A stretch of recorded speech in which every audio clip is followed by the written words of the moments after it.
Dernier ensemble théorique sur l'action collective, le mouvement des mouvements sociaux et mutation des valeurs. Ce courant relie la naissance des mouvements sociaux à des changements culturels. Il s'attache donc à cerner les nouvelles formes qui apparaissent à partir des années 1970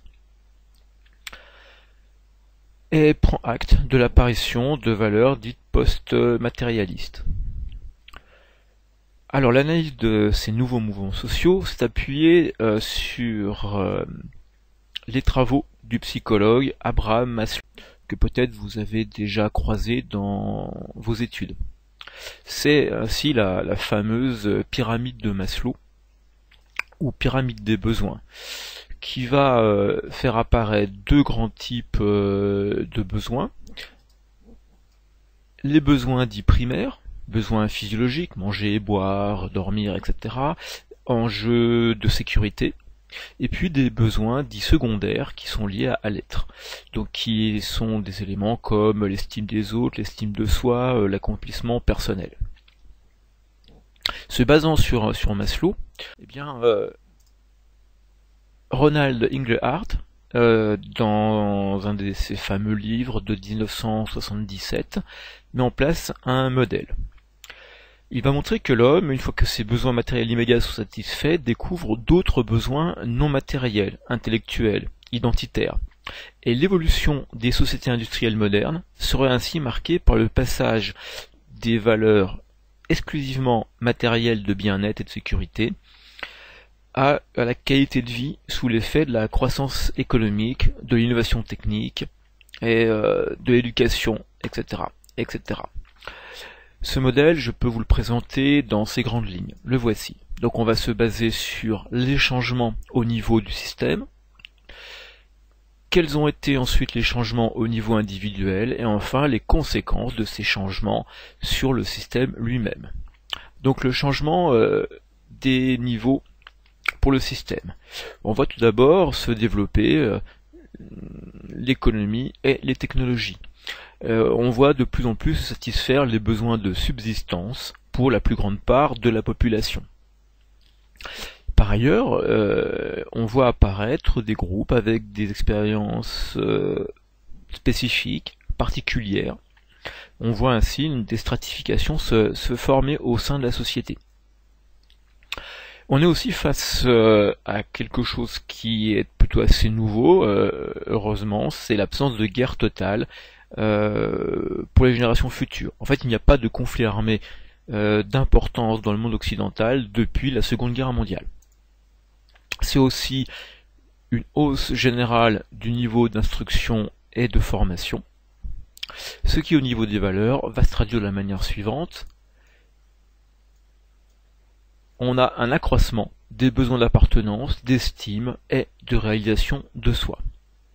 D'autres changements ont lieu au niveau du système, c'est la croissance de la communication de masse, l'arrivée de nouveaux médias, la télévision, l'usage de la radio, développement de la presse écrite, et puis l'arrivée progressivement des médias numériques.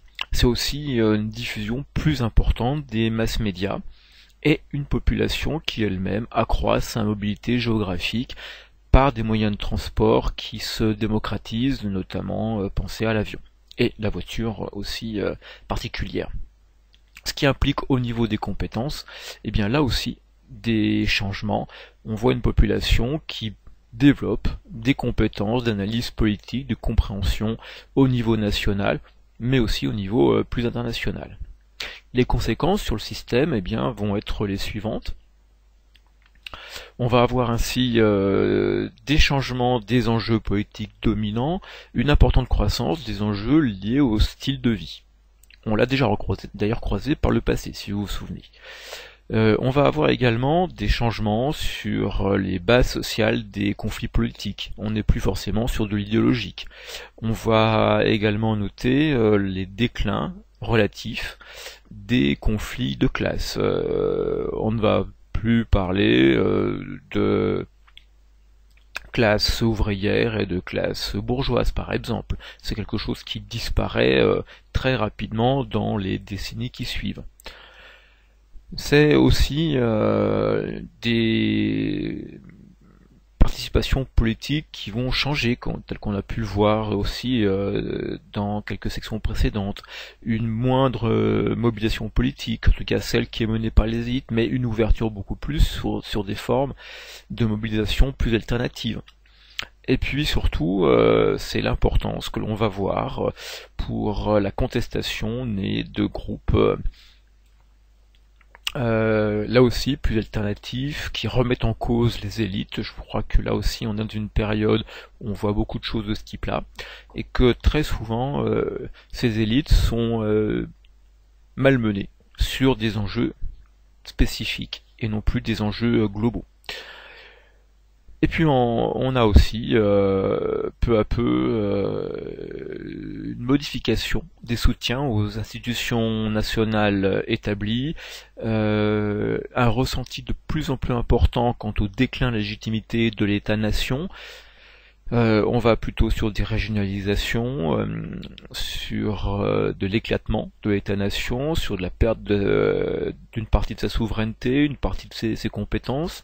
Et on a aussi de plus en plus des solidarités nationales alternatives qui se développent, des solidarités tribales, communautaires qui apparaissent. Voilà le modèle de Ronald Inglehart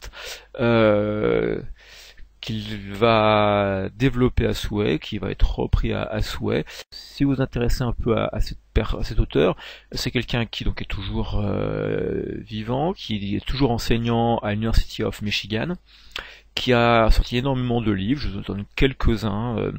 La plupart sont en anglais, notamment le dernier sorti en collaboration avec Pippa Norris, qui traite de la montée des populismes avec le Brexit, avec l'arrivée de Trump aux États-Unis, avec notamment dans l'Union européenne le cas de la Pologne, de la Hongrie, mais c'est vrai aussi pour les Pays-Bas, l'Autriche, la France, etc. Et puis, à titre indicatif, mais purement indicatif, vous avez très récemment une traduction française d'une partie des grands textes d'Inglehart qui sont parus et qui aujourd'hui sont disponibles dans la collection Libre Cours. Je vous remercie de votre attention.